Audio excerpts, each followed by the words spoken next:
Ministro Marco Aurélio Mello, muito obrigada, viu, por conversar com a gente.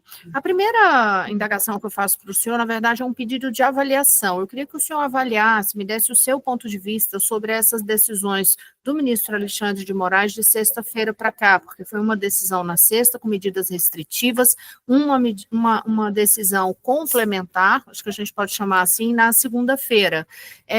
No seu ponto de vista, ministro, o que é que está certo ou o que é que excede no que foi apontado ali? O que começa errado não pode acabar bem.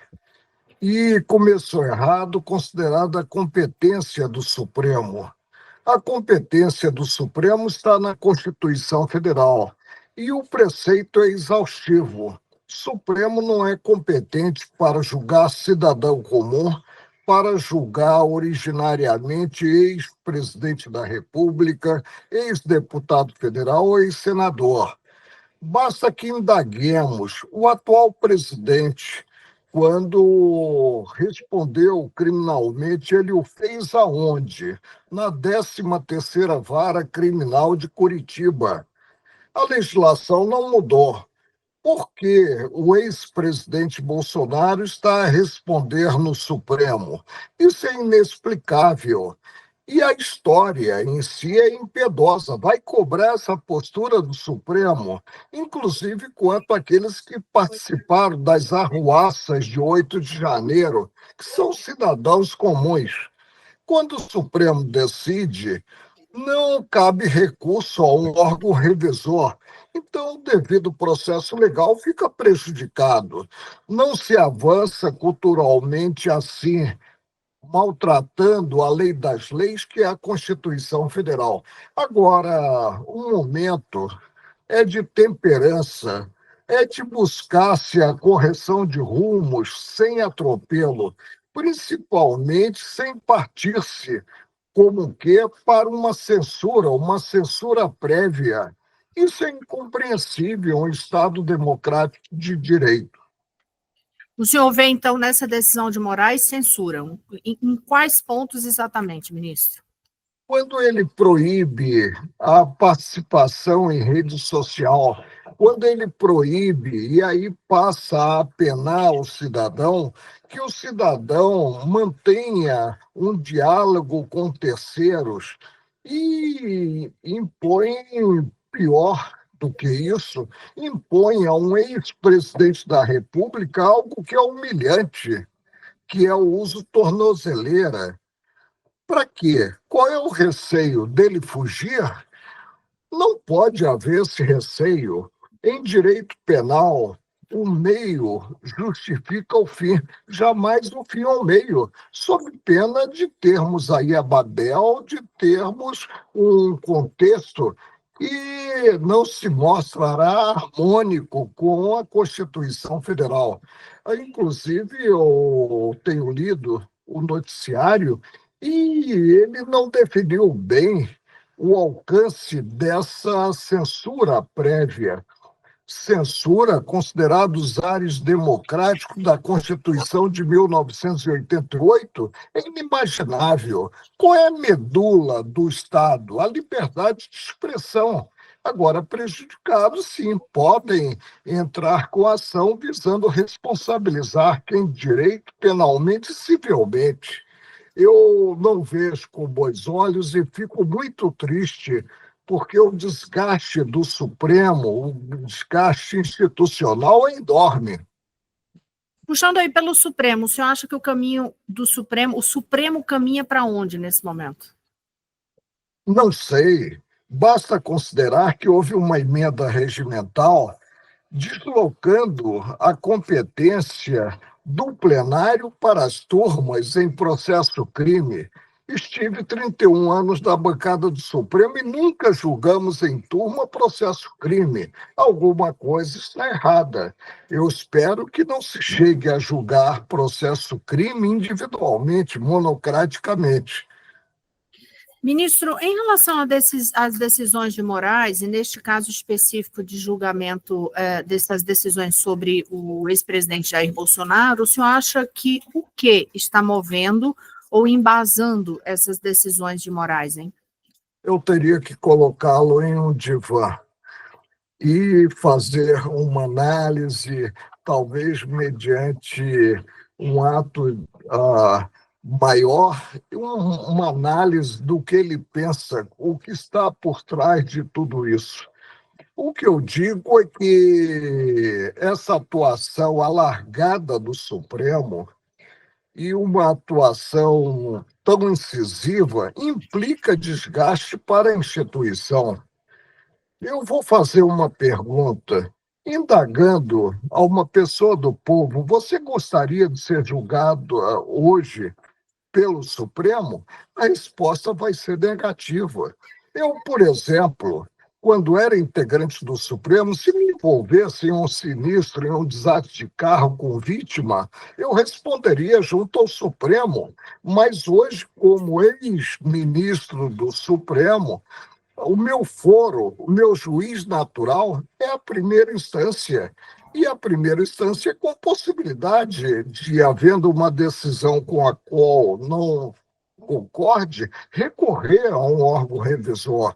O devido processo legal fica prejudicado. Hoje o senhor diz, pelas condições que estão impostas ao ex-presidente Jair Bolsonaro, são condições comparáveis ao de um preso condenado? O preso condenado, com sentença não mais sujeita à impugnação, ele cumpre a pena. É preciso observar que essas medidas alcançam a dignidade da própria pessoa. O uso de tornozeleira, a proibição de sair de casa, que é praticamente uma prisão domiciliar. Vamos observar a ordem natural, que é apurar para selar da culpa no processo crime, exercido o direito de defesa, chegasse à execução do pronunciamento judicial definitivo. E não há esse pronunciamento por enquanto. O ministro Luiz Fux divergiu, agora por último, na turma, e se lá eu estivesse, eu acompanharia, divergiu quanto à utilização por um ex-presidente da República. Vamos respeitar a instituição que é a presidência da República. Utilizar como se fosse um bandido de periculosidade maior, utilizar a tornozeleira. A tornozeleira é uma apenação que digo humilhante, porque alcança a dignidade da pessoa. Por que o senhor acredita, então, que os ministros têm acompanhado na turma, em maioria, as decisões de Moraes? Porque Fux ficou voz isolada. É um espírito de corpo que não deveria haver. Quando formei no colegiado, me manifestava espontaneamente, segundo o meu convencimento, não me importando em somar voto.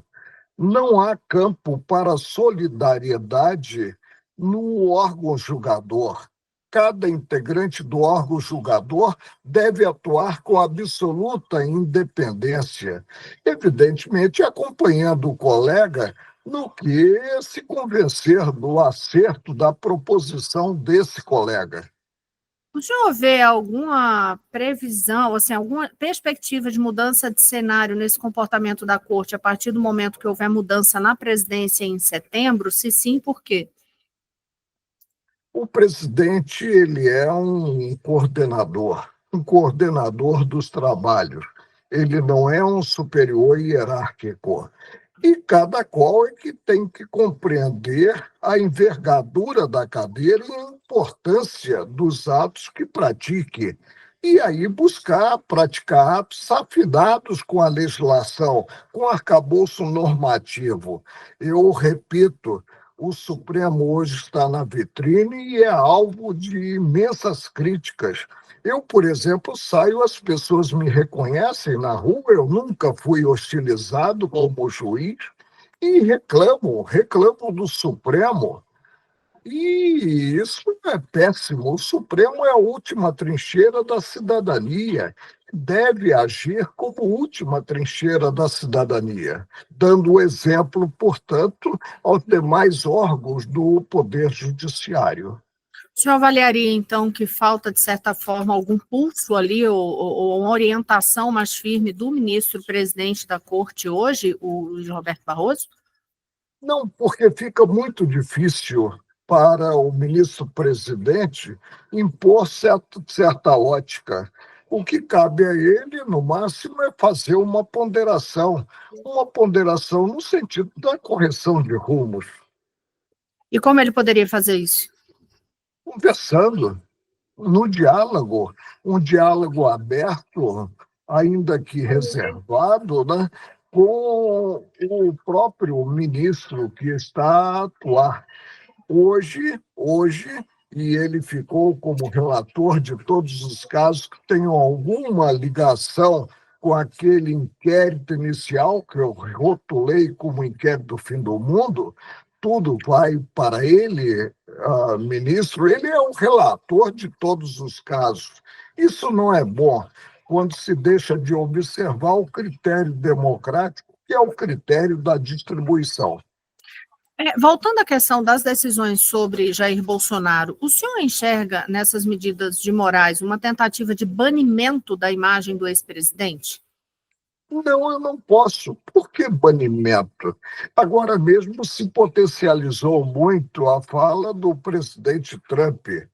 E uma fala como governante que não visou proteger a família Bolsonaro. A família Bolsonaro não tem, junto à presidência dos Estados Unidos, esse prestígio todo, a ponto de o próprio governo interferir ou tentar interferir numa atuação do país irmão. Isso aí é algo ingênuo e que precisamos parar para observar qual é a origem em si dessa atuação do presidente Trump. Mas eu vou insistir nessa questão do banimento, porque uma das reclamações que tem sido feitas pelos apoiadores de Jair Bolsonaro é o fato de ele não poder dar entrevista, não poder usar as redes, e essa extensão dessas medidas cautelares ir para terceiros, deixando dúvidas, inclusive, até quem que poderia ou não, se poderia usar alguma entrevista antiga de Bolsonaro, se pode usar alguma imagem antiga.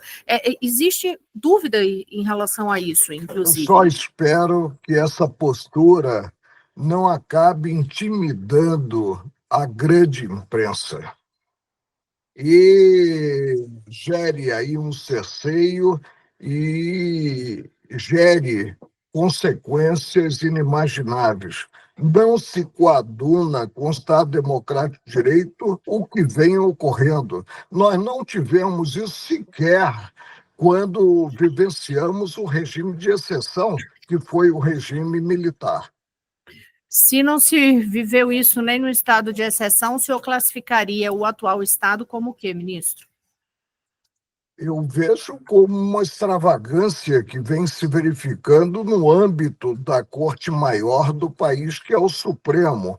E é preciso que volte a Corte a atuar como colegiado e, preferencialmente, no plenário, com as 11 cadeiras ocupadas, e que cada qual se pronuncie com absoluta independência. Isso é que se espera.